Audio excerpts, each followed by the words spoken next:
স্কুলের প্রশ্নপত্র লিক করায় রূপালীকে পুলিশ ধরে নিয়ে যায়। হ্যাঁ বন্ধুরা, সম্পূর্ণটি জানতে হলে ভিডিওটির প্রথম থেকে শেষ পর্যন্ত দেখতে থাকুন। ধারাবাহিকের শুরুতে দেখা যাচ্ছে ম্যাডাম প্রবীর আর মানিককে বলছে যে কোথা থেকে তোমরা এই কোশ্চেন পেপারের কপিটা পেয়েছো বলো, না হলে রাস্টিকেট হতে পারো, জানো তো। প্রবীর তখন বলছে আপনি বিশ্বাস করছেন না কেন ম্যাম, ওই রূপালী ম্যাডাম দিয়েছে আমাদের এই নোটটা। প্রবীর তখন বলছে আমরা টাকাও দিয়েছি ম্যাম, আমরা সত্যি বলছি। ম্যাম তখন বলছে তাহলে সত্যিটা তোমরা বলবে না, তাহলে হেডমিস্ট্রেসের ঘরে চলো, ওখানে গিয়েই সত্যিটা বলবে, চলো। গঙ্গা তখন তো দাঁড়িয়ে দাঁড়িয়ে সবটা শুনছিল। তারপরে ওরা চলে গেলে বলছে ওরা টুগলি করেছে বললে বলছিল না, দিদি ভাইয়ের নাম বললো, ওই কি কাণ্ড।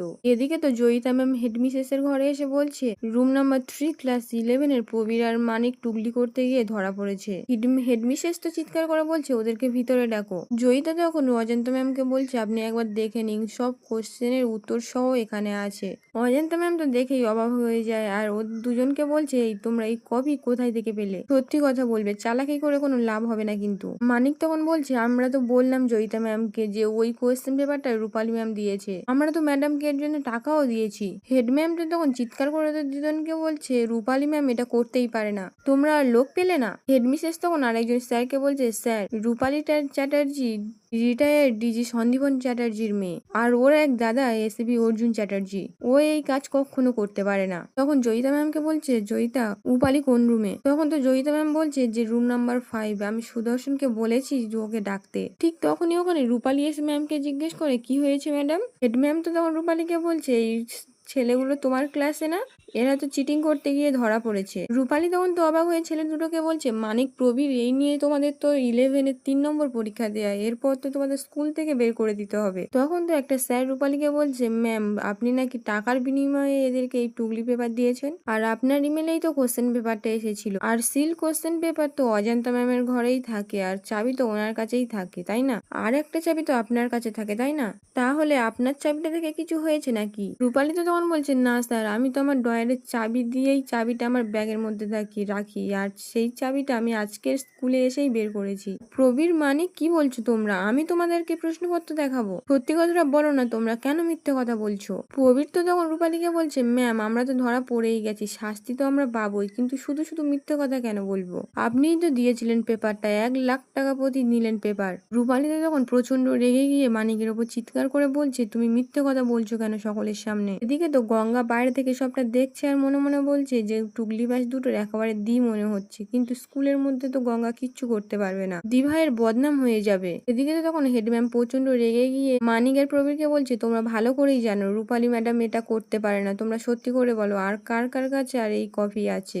তখন তো স্যারটা বলছে যে এক্ষুনি এক্সাম বন্ধ করতে হবে, না হলে স্কুলের বদনাম হয়ে যাবে। এরপর তো দেখা যাচ্ছে প্রত্যেকটা স্টুডেন্টের বাবা মা এসে রূপালীর ওপর জাজ করছে, আর একটা গার্জিয়ান হেড ম্যামকে বলছে যে টাকার বিনিময়ে যে ম্যাম এরকম কাজ করে সে আর কি শিক্ষা দেবে, বলেই তো সবাই মিলে চেঁচামেচি আরম্ভ করে দেয়। সেই মুহূর্তে গঙ্গা ভিতরে এসে সকলকে বলছে যে আপনাদের কাছে কোনো প্রমাণ আছে যে আমার দিদিভাই এই কাজটা করেছে, আর ওই যে দুটো ঠকবাজ টুগলিবাজ ওরা মিথ্যে কথা বলছে আর আপনারা ওদের কথা বিশ্বাস করছেন, একজন শিক্ষিকা এরকম কাজ করতে পারে, আপনারা জানেন যে ওই ম্যাডাম কোন বাড়ির মেয়ে। তখন একটা গার্জেন গঙ্গাকে বলছে ও তাহলে আপনিও ওর বাড়ির লোক, টাকাটা ও একা হজম করেনি, আপনিও করেছেন তাই তো, আপনারা পুলিশ ডাকুন, ওনাকে এক্ষুনি অ্যারেস্ট করাতে হবে। গঙ্গা তখন বলছে আপনারা পুলিশ ডাকবেন তাই তো, আমি ডাকছি, বলেই তো অর্জুনকে ফোন করে ওখানে আসতে বলে। আর রূপালীকে বলে দিদি ভাই চলো এখান থেকে, তুমি সবে মাত্র বেরোতে যাবে তো সকলে মিলে আরম্ভ করে মারধর। সেই মুহূর্তে অর্জুন এসে সকলকে থামিয়ে দেয় আর চিৎকার করে বলছে কি হচ্ছে এখানে, সবকিছু বন্ধ করো না হলে আমি ফোর্স ডাকতে বাধ্য হবো কিন্তু বলে দিচ্ছি।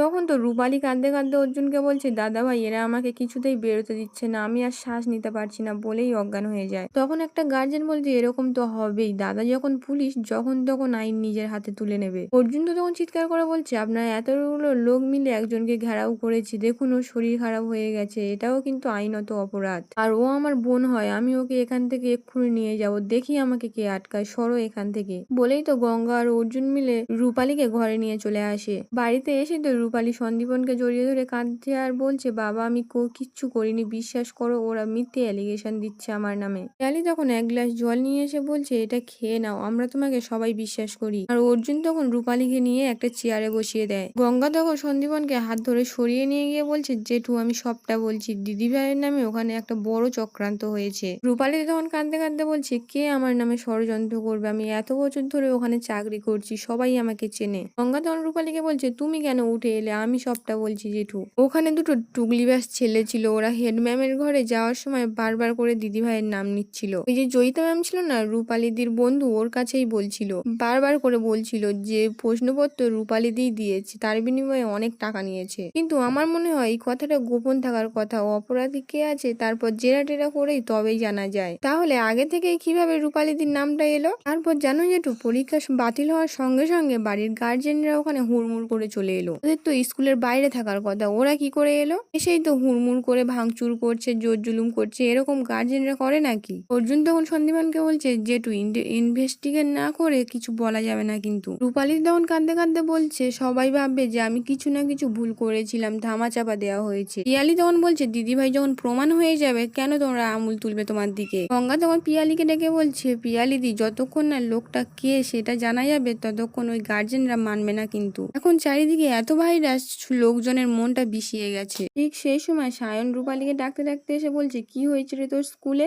প্রেস মিডিয়া হয়ে গেছে, প্রেস তো মনে হয় আমাদের বাড়ির দিকেই আসছে। অর্জুন তখন বলছে, কি রে, প্রেস মিডিয়ায় খবর ছড়ালো কি করে? সায়ন তখন বলছে, আরে দাদা ভাই, এখন সোশ্যাল মিডিয়ার যুগ, খবর পড়তেই ওয়াইফাই এর মতো ছড়িয়ে পড়ে। একটা স্কুলের ব্যাপার নিয়ে লোকজনের এত ইন্টারেস্ট কি করে বুঝতে পারছি না। আর দিদি ভাই, তোদের স্কুলের প্রশ্নপত্র লিক হয়েছে নাকি? সন্দীপন তো তখন বলছে, তার মধ্যে রূপালীর নামটা জড়িয়ে গেছে। অর্জুন, কি করি বলতো, অনিমেষকে একবার ফোন করব? রূপালী তখন চিৎকার করে বলছে, না বাবা, তুমি কারো কাছে ফোন করবে না। তুমি আমার জন্য যদি কারো কাছে অপমান হও, আমি মরে যাব। অনিমেষ আঙ্কেল ডিজি, উনি আমার বিরুদ্ধে এসব খবর শুনতে পাবেন? আমার তো মনে হচ্ছে আমার মরে যাওয়া উচিত, আমার বেঁচে থাকার কোনো রাইট নেই। গঙ্গা তো তখন ধমক দিয়ে বলছে, দিদি ভাই তুমি এরকম করছো কেন? যে ভাইরাস গুলো এসব করলো তাদের লজ্জা হচ্ছে না? তুমি লজ্জা পাচ্ছ দিদি ভাই? খবরদার, এইসব মরা টরার কথা একদম মুখে আনবে না দিদি ভাই। সাহেব তখন বলছে যে সাংবাদিকরা যে কোনো মুহূর্তে চলে আসতে পারে, আমি দরজাটা বন্ধ করে আসছি। দরজাটা বন্ধ করতেই তো সঙ্গে সঙ্গে স্পেসের লোকরা ওখানে চলে আসে আর কড়া নাড়া দেয়।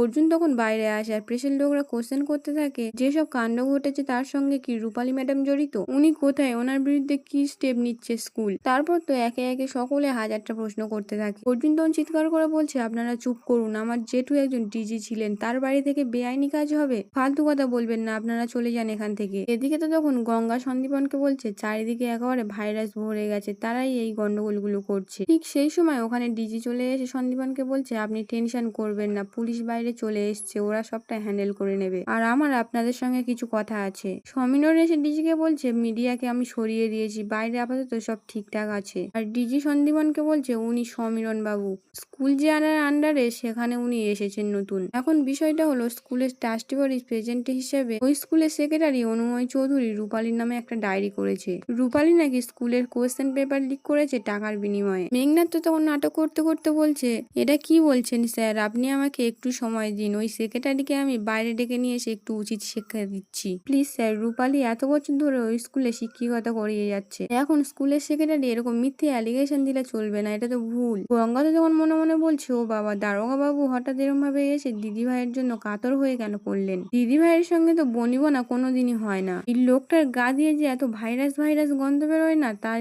আমাকে ওকে একটুও বিশ্বাস হয় না। গঙ্গা তখন অর্জুনকে বলছে, স্যার দিদি ভাই তো কোনো অন্যায় করেনি, কিন্তু থানায় যাবে কেন বলুন তো? অর্জুন তখন বলছে, সব জিনিসের একটা প্রোটোকল আছে। আর রূপালীকে বলে, তোর দাদাভাই থাকতে তোর কোনো সমস্যা হবে না, এখন তোকে সমীরণের সঙ্গে থানায় যেতে হবে। আজকের এপিসোডটি এখানেই শেষ হয়ে যায়। আপনাদের কি মনে হয়, গঙ্গা কি প্রমাণ করতে পারবে যে রূপালী নির্দোষ? তাহলে কমেন্টে জানাতে ভুলবেন না।